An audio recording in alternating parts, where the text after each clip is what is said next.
Hi everyone, this is Sabrina. I entered a challenge, and I'll link the video in the description box. It was KSP by Luisa, and it's been several weeks already. But a few people did comment and ask questions, so I didn't want to just disregard. These are some of the embellishments that I used on the items that I sent in for the challenge. So I'm just gonna try to quickly go through the process. My table's a mess. I normally work on the other table, but I wanted to try to do this quickly. Otherwise it wouldn't get done because other things keep popping up. So these are the wreaths that I did, and these wreaths were inspired by Ida Martinez. So I'm going to link her channel below because I'm only going to go through a portion of my process. The way they're decorated, I followed pretty much exactly what Ida was doing. So I'm going to link her channel below. So for these wreaths, I used these rings. And I like these rings mostly because this is what I had on hand, and because they are solid all the way around. The ring itself is solid all the way around. It's not a jump ring, it's just one solid piece. So I like using these because it's easier for me. I find that if I can get a base done pretty easy without making a tag, no matter what it is, if I can get a base done pretty easy, I don't mind spending the time with details on the embellishment. So I use these pipe cleaners, all these different color pipe cleaners, and then I found these at these Canadian pine stems at Hobby Lobby. They were $2.99 because I don't think the Christmas stuff was on sale yet. So you get 24 pieces in this pack. So very easy. Excuse me. What I did was I have the ring and I just wrap it around. Wrap it around. Now these pine ones are a little bit they're thicker and sturdier than these pipe cleaners. So with the pipe cleaners, I would use 2 of them just to try to get the ring as full as possible. These are thicker, so I don't think I hope I won't need 2 of them. I can't remember. And I wrap around and I stay, every time you wrap and turn, I just stay as close to the previous wrap as possible so that none of the ring is showing. And just go around and around and around.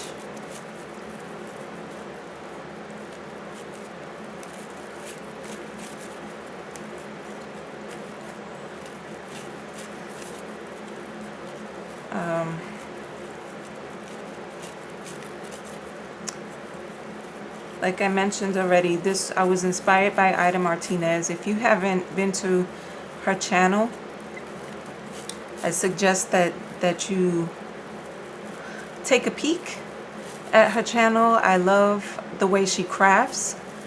She pays attention to detail, and she's always sharing different tips. And even if I'm not doing exactly what she's doing, there's so much inspiration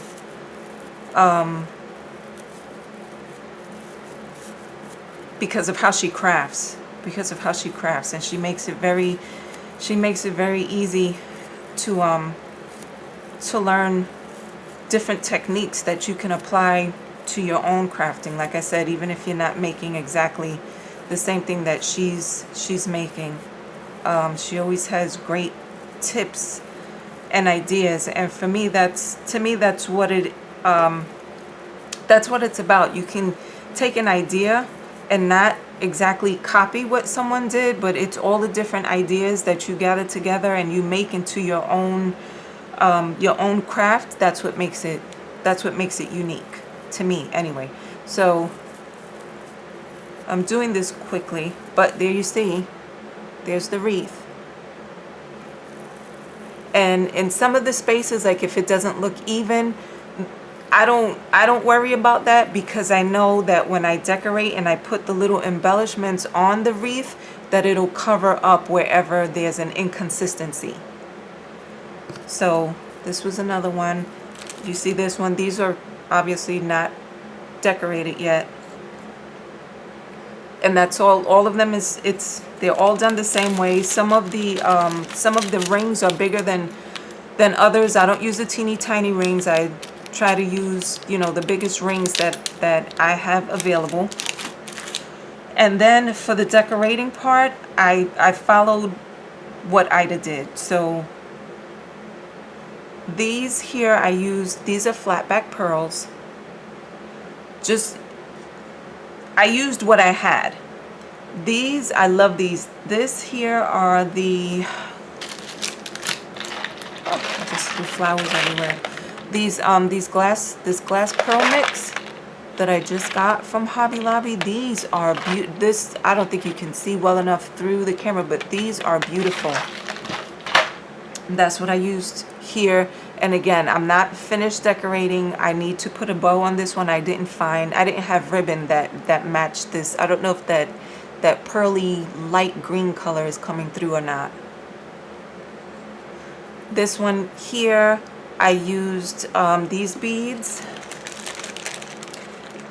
These beads are from, I don't know if you could see in the packaging well enough. Those beads are from, let's see, I forgot what dollar, I know it's called, yeah, dollar bead. But I like those because the bead itself is decorated, so it adds more to the wreath. This here, I used, these are those, it's the same brand. It's the same brand as these beads, the crystal beads, they're faceted, something like that. This here, I used the flowers that I just got out of Walmart. So I put those flowers on there. Sometimes I use sequins, sometimes I don't. It depends. For me, I found that a quick way just to add a little bit more pop or a little bit more oomph is to use this the iridescent glitter. And I bought this at Walmart, and pretty much all I did, I'll do it on this one here. After I put all the little beads or whatever embellishment I was gonna put, I used this this 3-in-1, and I'll talk about this in a minute. And I just dab kind of in different areas. I just dabbed all around it.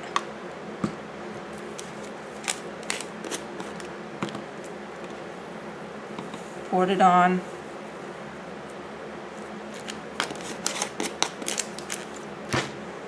Kind of tap it on a little bit, and I like this. It catches very quickly to this glue.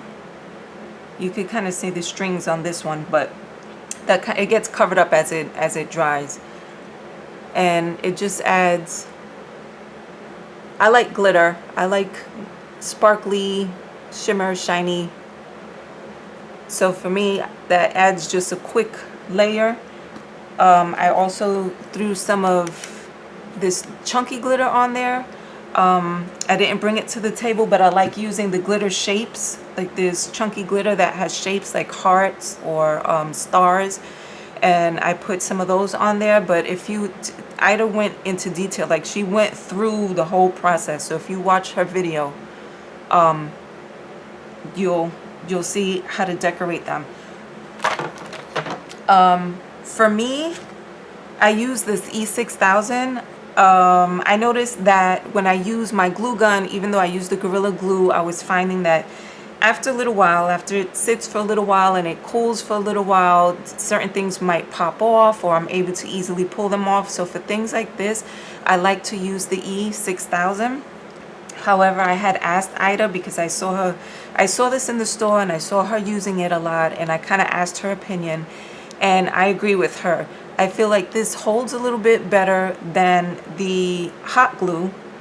I still use the hot glue for other things, but I use both. I use the E6000 and I use a little bit of this glue because it grabs and it catches quickly, so I don't have to worry about it slipping or waiting for it to dry. So I use a little bit of both on each, you know, on each of the little embellishments to adhere them. And these are, they're small enough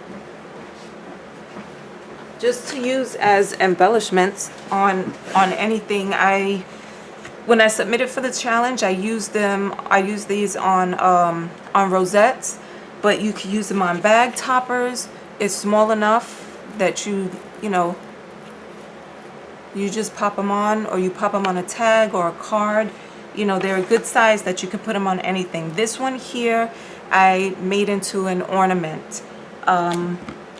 I just adhered, this here is a jewelry bail, and I adhered one of these bails to the top and one to the bottom.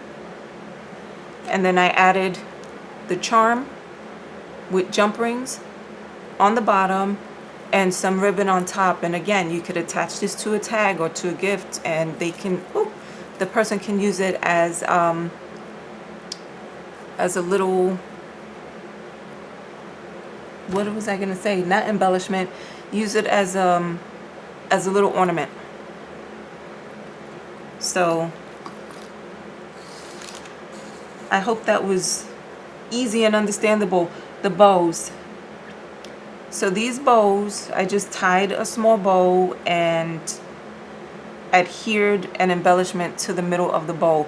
That small embellishment that you put in the middle of the bow, really, it does a lot to me. So this one here, I use these little sticker hearts that I got from the Dollar Tree, and that's what I put on that bow. This one here, it was a button. And this one here is just one of these little snowflakes, again, that I got from the Dollar Tree.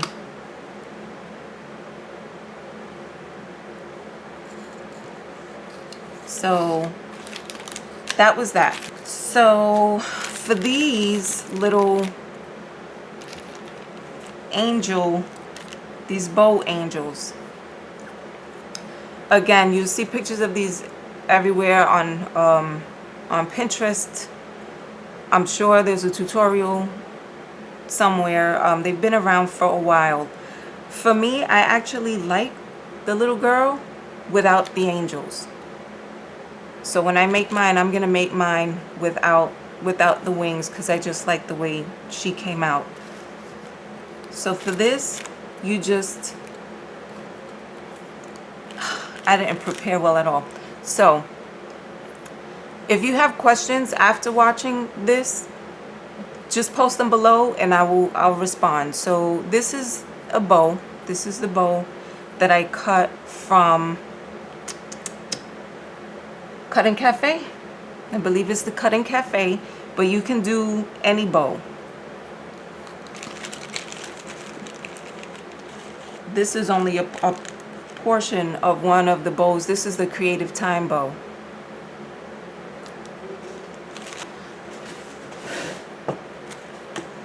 So this is the My Creative Time bow. So you can cut any bow. You cut any bow. I took the bottom, the tails. So this part is the actual, I guess, the main bow part.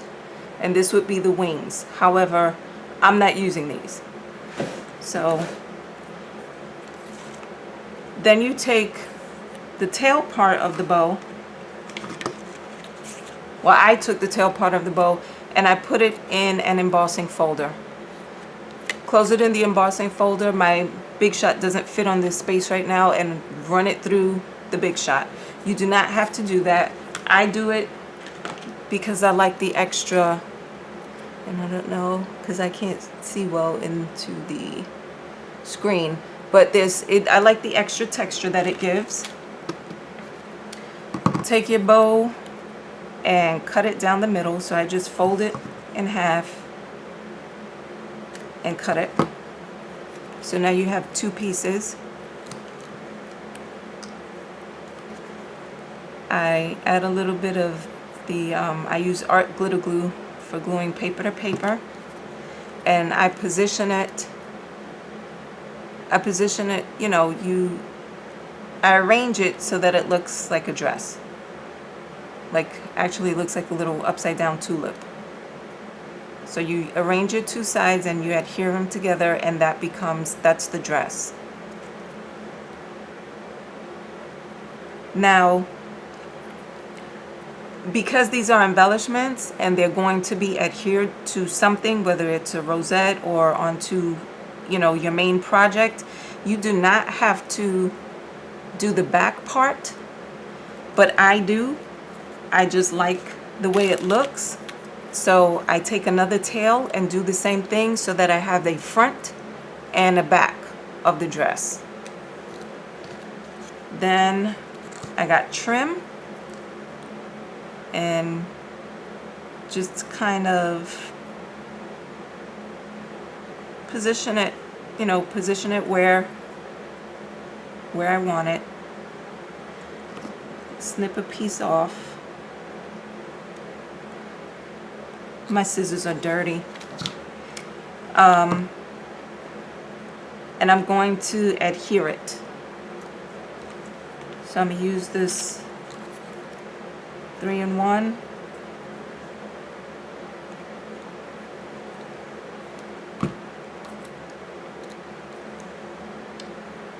And, you know, kind of adjust it a little bit to have the trim, and then trim off the excess right along the edges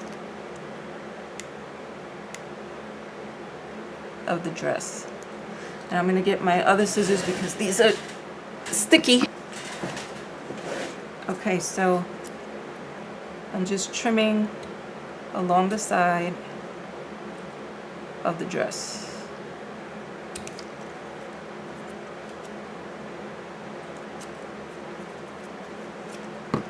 Then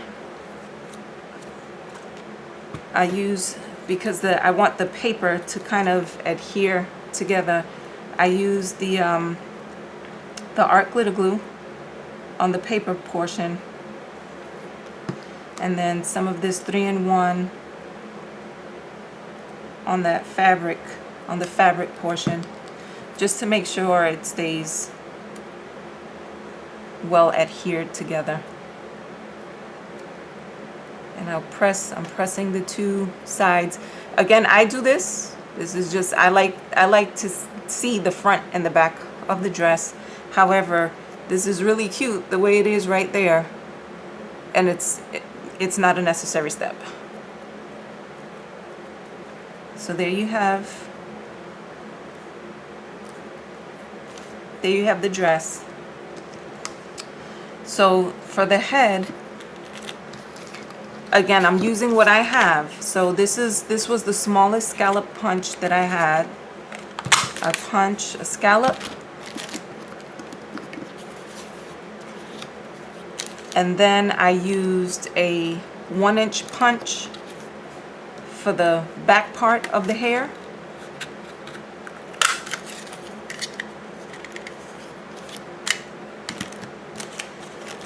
Now, this is just my process because I didn't want to have to cut around the circle of the face.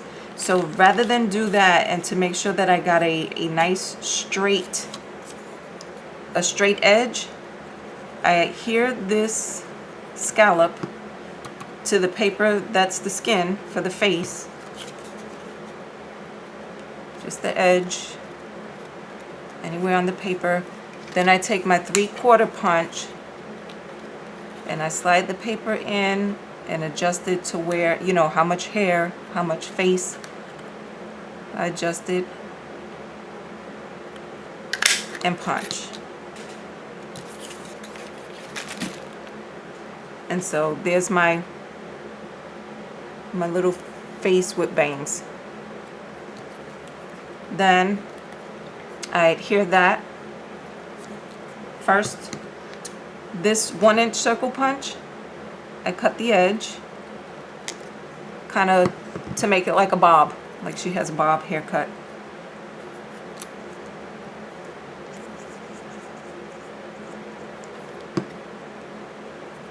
And then I hear it. And I just leave a small portion on the bottom. So now, on that little edge on the bottom, I'll adhere that to the dress.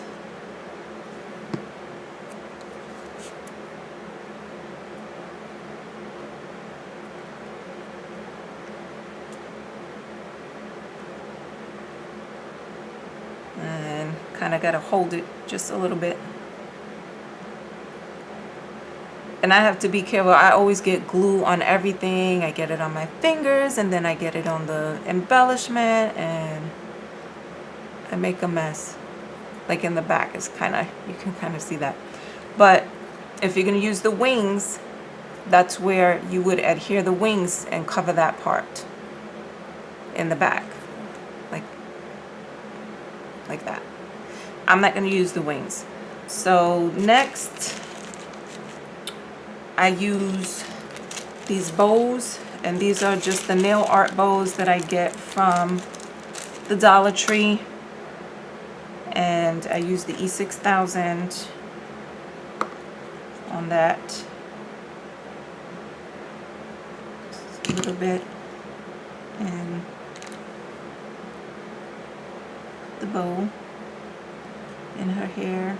It's so cute. That is so cute.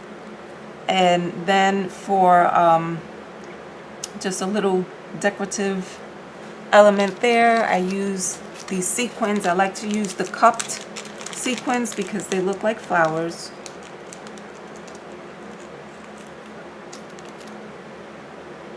And again, I'll use the E6000 and kind of just, I can't fuss with it too much until it dries.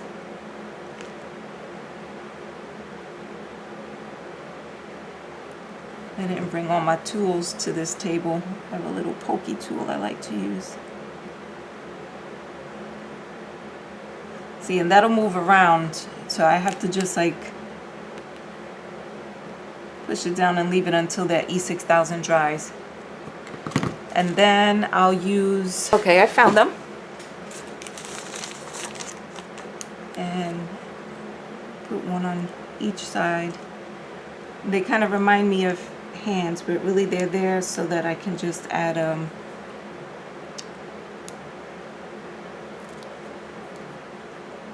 so I can add a sentiment.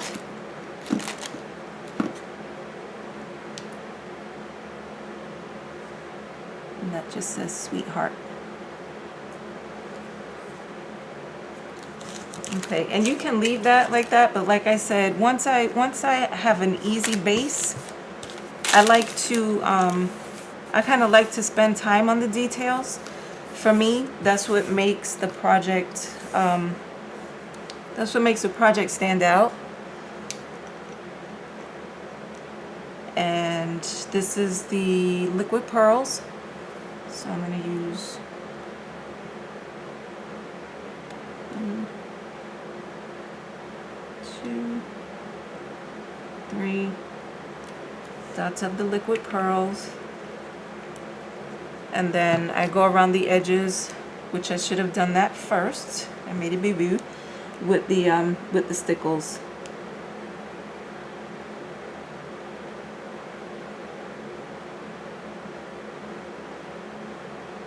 And just go around the edges. And now I have to remember not to touch that. Not to touch that. And again, if you wanted to use the wings, you can use the wings. I just happen to think that they just look so much cuter, this garbage, without the wings. And you can stamp or draw. I just draw the little eyes. Let me get a pen. This is my Copic multi-liner. I just, any fine lined pen, and I draw the little eyes and the eyelashes and a little smiley face. But again, you can stamp, you know, if you have anything that has some like a face or eyes. Look how cute that is. I think she's so cute, just as an embellishment to add to something else. Super, super cute. So that's my process. I hope you got some ideas or were inspired to go and create something of your own. I hope you enjoyed. Thank you for watching. If you have any questions, put them in the comment section below, and I'll talk to you later. Bye.